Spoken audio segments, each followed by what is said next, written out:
Olá, muito bom receber você aqui no podcast Pontos e Vistas, que é uma iniciativa da UAB São Paulo. Hoje nós temos um tema muito interessante que diz respeito ao consumidor. Quem é que não é consumidor? Todos, né? E todas.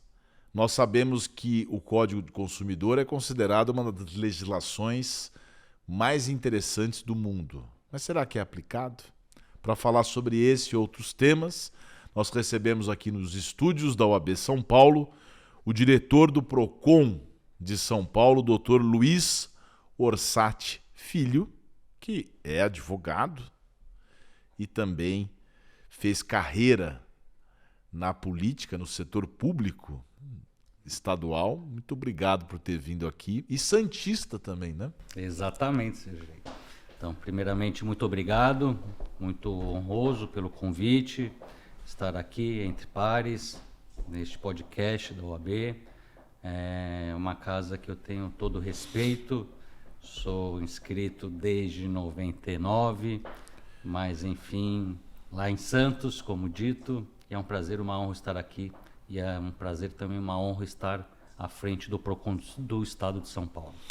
Você é inscrito em 99, eu sou inscrito em 95. Então somos quase contemporâneos. Eu fiz Mackenzie em São Paulo, você fez a faculdade em Santos. Fiz em Santos, fiz na Unimes, e agora acho que eu me inscrevi, salvo engano, acho que em 2001, já faz tanto tempo que eu não me recordo, mas acho que em 2001, nem entre 99 e 2001, depois a gente confere na nossa carteirinha. Ah, você se formou que ano? Eu me formei em 99. Ah, 99. Agora eu não me lembro se eu entrei na OAB já direto ou fiquei um ano fazendo curso, não me recordo, mas foi por aí. Eu sempre tive curiosidade de saber como é que é estudar, trabalhar quando tem uma praia do lado. Porque você tem vontade de ir pra praia, ou não? É um preconceito meu isso? Não, é uma vontade que fica com você o dia todo. Eu, durante a faculdade, me permite contar essa história. Eu, de manhã, fazia a faculdade. À tarde, eu trabalhava num cartório de notas ali, na Conselheiro Nébias, e fechava o cartório 5 horas. 5 e 5, todos assim já estávamos na praia, ou enfim, correndo ou jogando futebol. Faz parte do dia a dia de quem, enfim, mora em Santos. Deve ser um privilégio mesmo. E assim como um privilégio de estudar e trabalhar na praia, é um privilégio cuidar. Você é diretor do PROCON. Tem presidente? O PROCON do Estado de São Paulo é uma fundação pública e lá o cargo máximo é de diretor executivo. Bom, então você que comanda a pasta. Exatamente, sou o dirigente máximo. E como dirigente máximo, você considera um privilégio essa missão ou é muito mais que isso? É um privilégio, mas ao mesmo tempo é muita responsabilidade. O PROCON do Estado de São Paulo é o primeiro PROCON do país. Ele foi criado em 1976, estamos em vias de completar 50 anos de existência. Ele foi convertido, transformado, foi criado como fundação pública em 95. Então ele tem uma história de protagonismo muito rica, que se confunde com a própria história, né, do ramo do direito do consumidor.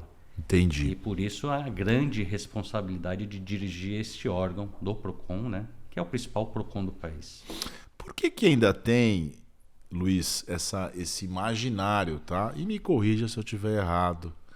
Por que tem esse imaginário de que eu vou pro PROCON, mas que o PROCON não resolve?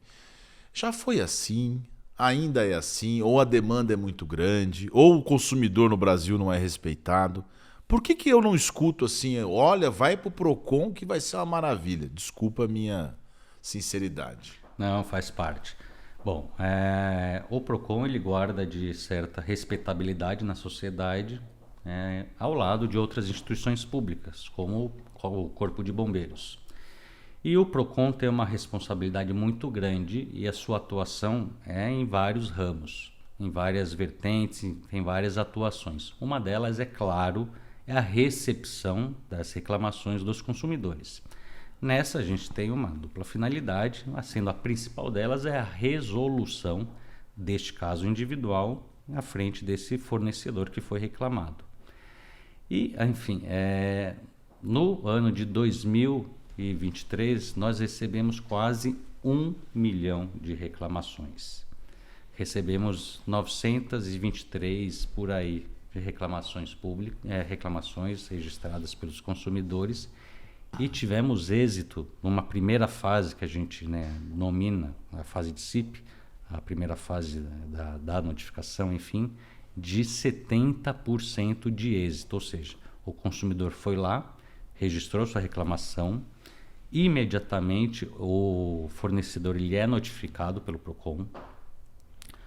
Esse fornecedor tem lá 10 dias para fazer sua resposta ou atender aquele pleito do consumidor que fez o registro dessa reclamação. Então, em média, temos essa média geral de 70% de resolução. Esse 70% que resolveu o problema. Mas houve alguma evolução nessa resolução ao longo dos anos? Nós temos algum marco temporal que você possa dizer, a partir de tal ano nós tivemos uma legislação que propiciou essa resolução de 70% de hoje? Sempre foi assim? Olha, o que eu posso dizer é que ao longo da existência, claro, do PROCON do Estado, houve várias fases, desde a fase, enfim, do atendimento que era necessariamente presencial, aquela coisa cartorária. Hoje nós temos um atendimento que é 100% digital. Claro, se o consumidor quiser, temos nossos postos de atendimentos presenciais, mas hoje, se o consumidor quiser, basta ele entrar no nosso site, fazer um breve cadastro, um breve relato também do histórico do seu problema, junto à documentação que toda a cadeia processual ela é imediatamente startada. É notificada a empresa, vem a resposta, o especialista ele faz lá a sua análise e ao final pode até ser ou não designada uma audiência de conciliação. Eu acredito que desde a implantação desse sistema 100% digital, que inclui também a fiscalização, ou seja, o fiscal do próprio PROCON vai em loco e faz a fiscalização digital, portando um tablet, já faz toda a autuação ou não. Desde essa digitalização, acreditamos que a resolução das questões que foram apresentadas, elas foram de uma maneira mais célere resolvidas e, claro, com isso o acesso dos consumidores aumentou, por isso toda essa demanda que nós temos. E nessas autuações, a multa, existe a multa ou para você poder multar? Existe alguma multa prévia, alguma interdição? Qual que é a legislação que te dá essa margem de trabalho? Bom, claro, nossa Bíblia, a nossa base é o Código de Defesa do Consumidor. A sanção mínima lá é a multa. Tem toda uma dosimetria imposta que nós temos, sendo que o valor máximo é de 13 milhões de reais e é de acordo com o faturamento e a gravidade do fato. Se ofende, enfim, a segurança, a vida ou só a questão de informação, há toda essa gradação disposta nas nossas normas lá em portarias do PROCON. Mas você já aplicou uma multa alta dessa? Já. Mas eles pagaram? Teve. Ou recorrem e aí vai para o judiciário? Isso. Geralmente, essas grandes empresas que são impostas essas multas no teto, elas têm, claro, um corpo jurídico que questionam judicialmente essas questões. Eu te pergunto isso porque eu sou criminalista, mas quando eu atuava no civil, no começo de carreira, eu sempre via no judiciário aquela história da jurisprudência que vamos evitar o enriquecimento sem causa. Ou pior, vamos evitar o enriquecimento ilícito. O consumidor ou a pessoa que perdeu um familiar entra na justiça e na hora de fixar o valor, temos que evitar a indústria de indenização como tem nos Estados Unidos. Você não acha que é o contrário? Aqui não tem indústria do dano, porque se o PROCON vai lá, aplica uma multa de 1 milhão. Ele vai para a justiça e o judiciário diz, não, olha, é muito alta essa multa. Vai quebrar aquele estabelecimento que tem bilhões. Você não acha que tem aí um apoio ainda? Falta o judiciário, por exemplo, bancar que o PROCON multe em 13 milhões uma empresa gigante?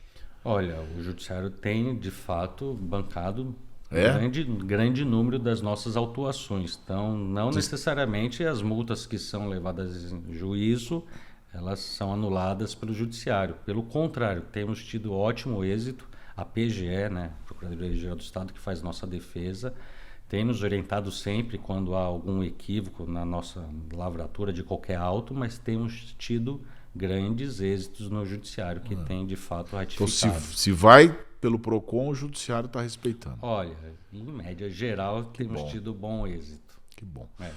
Meu caro, nós vamos fazer um intervalo. Para você que está nos acompanhando, a gente tem um intervalo, programa Pontos e Vistas. Volta daqui a pouquinho com o Dr. Luiz Orsatti Filho, comandante da fiscalização e da proteção do consumidor do nosso estado de São Paulo. Até já. Bem-vindos à Escola Superior de Advocacia da OAB São Paulo, um espaço dedicado ao aprimoramento profissional e acadêmico dos membros da Advocacia Paulista. Aqui na ESA, proporcionamos uma estrutura completa para suas necessidades jurídicas, desde salas de atendimento personalizado até espaços equipados para audiências. Quer esteja trabalhando individualmente, em grupo ou precisando de um espaço para reuniões, a ESA da OAB São Paulo tem salas de reunião e coworking à sua disposição.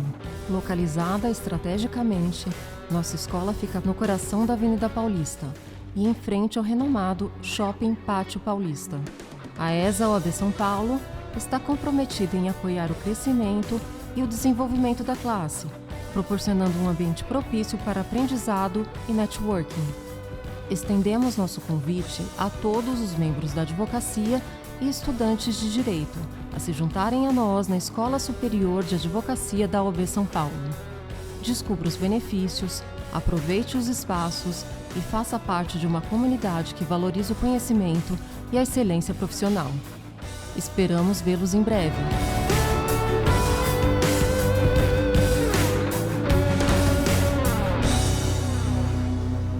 Muito bem, estamos de volta com Pontos e Vistas, que hoje tem um ilustre convidado, o Dr. Luiz Orsatti Filho, que é diretor, comandante do PROCON de São Paulo. A gente descobriu aqui no intervalo por que não coloca o nome de presidente do PROCON. É algum resquício, que não é culpa nem minha, nem dele, nem de ninguém propriamente dito ou dita, que não quer que o secretário, que o nome secretário, porque se tiver presidente abaixo do secretário fica estranho, né? Porque presidente parece que é mais que secretário. O que também é uma bobagem, um preconceito, que tem a ver com o nome de secretária. Secretária também é maravilhoso. E eu, por exemplo, não fico sem a minha, né? Secretária de trabalho. Como tem a secretária de Estado, secretária de município. Mas a gente acho que já descobriu. Mas outro ponto que são essas estruturas todas que se mexem de maneira muito devagar no Estado democrático de direito são heranças, né, que a gente carrega de um período colonial, de uma monarquia. O que você acha, meu caro Luiz, dessas unificações de locais de trabalho? O governador aqui de São Paulo tem uma proposta de unificar tudo e levar para o centro. Eu, por exemplo, acho o palácio um negócio horroroso. Eu acho que palácio lembra justamente monarquia, oligarquia. Você tem que transformar tudo em repartição pública. E o judiciário tinha que seguir esse exemplo também, porque você vai para Brasília, lá você vai no Superior Tribunal de Justiça, aqueles corredores enormes, tal. Acho que tudo. Você não acha que tinha que ter uma coisa mais funcional? Com certeza, mais do que absoluta. Essa é a nossa finalidade. O Poder Executivo está aqui para servir e atender. Então, nada mais lógico do que aglutinar uma série de serviços, pastas, autarquias, fundações, enfim, num local que congregue todos em harmonia e faça da melhor maneira possível todos, enfim, atuarem de uma maneira, inclusive, conjunta. Então, tem toda a lógica. E, claro, enfim, o governador está mais do que empenhado nessa missão. O atendimento ao público que você mencionou, que agora ele se transformou muito em digital. Ainda bem, né? Nós temos mais acesso. Mas onde que fica fisicamente o PROCON e como é que faz se a pessoa quiser ir lá, levar documentos e fale também, por favor, do atendimento digital. Bom, primeiramente, né, o atendimento digital é sempre importante ressaltar o nosso site procon.sp.gov.br.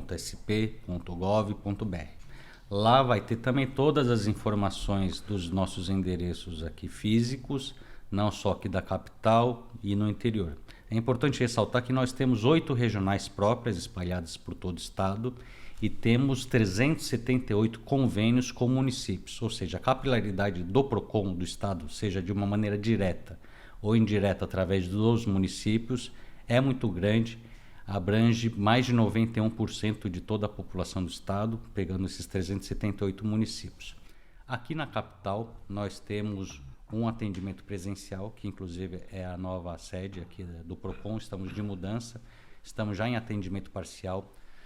Hoje, né, o PROCON desde 99, a sua sede é na Rua Barra Funda, estamos de mudança já no atendimento presencial, lá na Conselheiro Furtado, número 530, ali do bairro da Liberdade. Para, enfim, ser atendido, tem que fazer um agendamento, é só entrar no site, simples e rápido, sem problema nenhum. Além desse, na sede, nós temos também convênio com a Secretaria de Segurança Pública, pela Polícia Civil. Fazemos também atendimento em alguns distritos policiais aqui da capital. Hoje já temos atendimento em 7 DPs, vamos chegar ao total de 26. Por quê, hein? Tem muita reclamação que é conjunta, é crime ou é crime contra o consumidor? Enfim, quando houve algumas reformas dos DPs, foi avaliado que seria interessante compartilhar espaço, e essa é a ideia, né, de uma gestão, o que otimiza, enfim, recursos. Compartilhar espaços, isso economiza uma série de recursos e melhora, claro, o atendimento para o cidadão. Então, eu acredito que o cidadão, a procurar um distrito, ele também, ali ele pode e vai receber nesses endereços uma orientação e pode fazer uma reclamação que muitas vezes é conjugada, enfim, uma reclamação. Não tem um distrito policial especializado em crime do consumidor? Tem o DPPC, tem todo um segmento da Polícia Civil, sim, mas esses distritos é para fazer também aquele atendimento inicial e de orientação, inclusive, para o consumidor. Foi enfim, é uma orientação da gestão também fazer esse atendimento mais presencial junto ao consumidor. Por isso, enfim, pulverizamos também essa série de 26 distritos aqui da capital para melhor atender o consumidor. O que tem de mais reclamação? Assim? Teria um top 5 aí, os 5 maiores cases de reclamação, além dos conhecidos, telefônicas, essas coisas? Exatamente. Todo ano nós publicamos, né, os 10 mais reclamados e vai, claro. O ano passado envolveu os 2 primeiros, segmento de turismo, a Herb e a 123 Milhas, sendo a terceira a concessionária Enel, por conta, enfim, daqueles concessionário eventos. O quê? Enel. Ah, tá. E depois muito segmento de serviços bancários, telefonia também, enfim, grandes. As 10 mais são sempre grandes empresas, geralmente, que têm grandes número de consumidores aí. Então eu volto no ponto inicial da nossa conversa. Se os grandes campeões... Porque assim, numa sociedade em que existe um respeito à estrutura jurídica, o ideal é que quem deveria liderar essa lista seriam os pequenos. E eu explico por quê. Pelo volume de pessoas que a lei e o poder econômico não chega tão próximo. Se os grandes são os campeões, é porque existe uma impunidade, entre aspas. Não precisa, além da resolução dos 70%, não precisaria ter um pouco mais de multa para criar, não que eu seja a favor da punição extrema, mas essas grandes empresas que têm capacidade econômica, elas não precisavam sentir um pouco mais no bolso para parar de fazer isso? Com certeza. A multa é um elemento pedagógico, claro. Um dos principais elementos de uma empresa, claro, é o faturamento, e isso vai direto nisso. Mas muitas vezes isso não é suficiente, por isso que há outras, enfim, sanções previstas, né, no próprio Código de Defesa do Consumidor, a própria suspensão da atividade, enfim. Mas banco, por exemplo, desculpa insistir e te colocar nessa berlinda, mas afinal de contas você é o comandante, né? E o comandante tem que responder pela linha de frente. Banco, por exemplo, as reclamações são o quê? De falta de atendimento, falta de acesso, que banco não quer mais gastar, não quero fazer o papel aqui de contrabanco nem nada, mas podemos também, no caso de telefonia, você citou Enel, até a prefeitura de São Paulo está se esgoelando aqui, o governo, o serviço não está bom. mais banco, que é um serviço mais do dia a dia. O que vai fazer para melhorar esse atendimento? Olha, nós temos outros instrumentos e ferramentas que visam essa possibilidade. Uma que nós já estamos fazendo com os bancos, já que você mencionou o banco, é eles assumirem um compromisso público conosco. Nós chamamos de plano de conformidade. Chamamos os 10 maiores bancos mais reclamados e propomos, olha, vocês têm isso de reclamação. Isso é legal. Multar, tudo bem, faz parte, mas independente da multa, você não quer se comprometer comigo e com a sociedade que você vai se responsabilizar em reduzir em X% o número de reclamações? Então, os 10 que nós convidamos a assinar o plano de conformidade, os 10 aceitaram e 9 já assinaram. Então, isto também é uma iniciativa do PROCON junto, enfim, aos fornecedores de qualquer segmento, visando o principal, que é o quê? Melhorar o atendimento ao consumidor. E essa é a nossa finalidade. Plano de saúde tem também? Ou não entra muito? Plano de saúde, infelizmente, tem o mercado regulado, tem a ANS, então, mas nós temos os nossos entendimentos, mas, enfim, é muito mais secundário essa atuação. E com relação a... Até por conta do Código Penal e das legislações extravagantes, aquela 8.137, que ainda é a lei que criminaliza, eu trabalho muito com isso. Ainda tem muito problema de produto exposto sem tradução adequada para a língua portuguesa, sem preço, ou isso melhorou bastante? Porque isso tinha muito no passado, né? E é crime, né? Infelizmente, ainda tem, e infelizmente por isso que a nossa fiscalização continua, enfim, forte em todos os segmentos, inclusive este. Por mais que nós, enfim, façamos e temos investido muito na orientação ao fornecedor, porque o grande fornecedor, ele tem, claro, conhecimento de todas as suas obrigações, etc. Mas o micro, pequeno e médio, muitas infrações que eles incorrem é por muito, claro, desconhecimento da lei e de próprio desleixo na sua operação. E o PROCON tem atuado fortemente em orientar esses fornecedores para que, enfim, executem melhor, enfim, sua obrigação. E isso tem surtido êxito e essa também é a nossa finalidade. Vocês têm braço suficiente para fiscalizar São Paulo, o Estado? Como é que vocês fazem? Quantas pessoas, quantos fiscais? Os fiscais são do PROCON ou vocês contam com parcerias? Hoje, a Fundação PROCON do Estado de São Paulo atua com 500 servidores. Essa é a nossa capacidade. 90 deles, 80, 90, são exclusivamente fiscais, atuam na fiscalização de todo o Estado e toda atividade de fiscalização, que inclusive inclui a de postos de gasolina, fiscalizando a qualidade dos combustíveis. Mas justamente nós temos esses convênios com os municípios. Esses municípios nós capacitamos essa força de trabalho dos convênios dos PROCONs municipais, credenciamos esses agentes para que também atuem na fiscalização. Então é um conjunto de ações do próprio PROCON, bem como dos PROCONs conveniados. Quem fiscaliza a fiscalização? Porque é um dos problemas do Brasil. Não conheço a realidade do PROCON, mas tem muita gente diz que o problema é a fiscalização, que está sujeita à corrupção. Existe uma fiscalização independente ou uma corregedoria? E qual que é o percentual de alguma situação que infelizmente aconteceu? Bom, nos últimos anos não temos nenhuma ocorrência de corrupção, qualquer coisa do tipo, lá no PROCON. O ser humano é falho, né? Isso é inerente à existência, né? Enfim, a coexistência humana, mas não temos informação e temos todos os controles. Os fiscais nunca atuam, enfim, sozinhos, sempre em grupo de 2 ou 3. Isso já minora ou reduz o risco, mas de qualquer forma a fiscalização de fato é uma atuação que sempre preocupa, mas tem nos dado muito orgulho.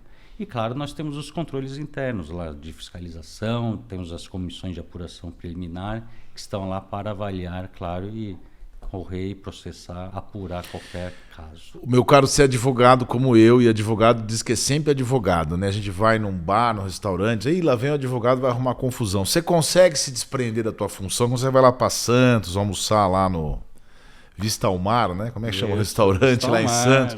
Aí você olha o negócio errado, você já faz uma multa lá, como é que você faz? Primeira coisa que eu vou no restaurante, eu já olho se tem a placa lá não fume, tem o não beba, a questão do álcool e também o do protocolo não se cale. Isso também é muito importante, que é uma lei recente que visa justamente... Como é que é a placa? Não se cale. Protocolo não se cale. Mas tem a ver com assédio, né? Tem a ver proteger, né, as mulheres isso que é podem ser interessante, vítimas, né, de violência nesses locais, que é bares, restaurantes, isso padarias. É importante, hein? Está numa fase de implantação. A partir de novembro vai já valer multa.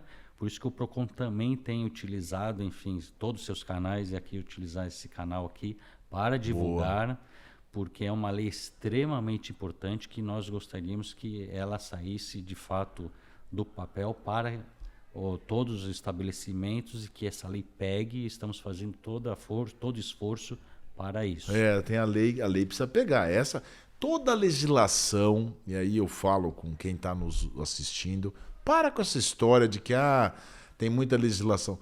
Se tem é porque a mulher precisa. A mulher ainda apanha, ainda morre, ainda é discriminada. Então precisa ter muita legislação de apoio à mulher. Outro dia eu estava entrando num restaurante e fui na cozinha, porque minha mãe foi vereadora aqui na capital e fez a lei Visite Nossa Cozinha. Aí o cidadão falou, onde você vai? Eu falei, vou na cozinha. Não, mas aqui você não pode. Eu falei, posso, meu filho? Eu posso e devo. Aliás, cadê a placa? Senão eu vou chamar o Luiz Orsatti aqui, que eu tenho o celular, e ele já vai autuar aqui, que eu não sei, né? Mas enfim, as pessoas precisam respeitar as leis, né? Precisa. Meu caro, a gente acabou, infelizmente, o programa, pelo menos para mim, que estou gostando muito. E eu espero que você tenha gostado de participar também. Vamos marcar mais uma outra rodada mais para frente, quando a gente tiver bancos e planos de saúde e outras grandes empresas respeitando mais o nosso consumidor. Eu incluiria também as bets, as plataformas as bets de jogos, de apostas. entre outros aí. Isso também tem muito problema, né? Sim, estamos de olho, já focando em algumas ações. Muito bom. Conversamos com o Dr. Luiz Orsatti Filho, diretor do Procon de São Paulo, aqui no Pontos e Vistas, que é um podcast, um videocast de iniciativa da UAB de São Paulo.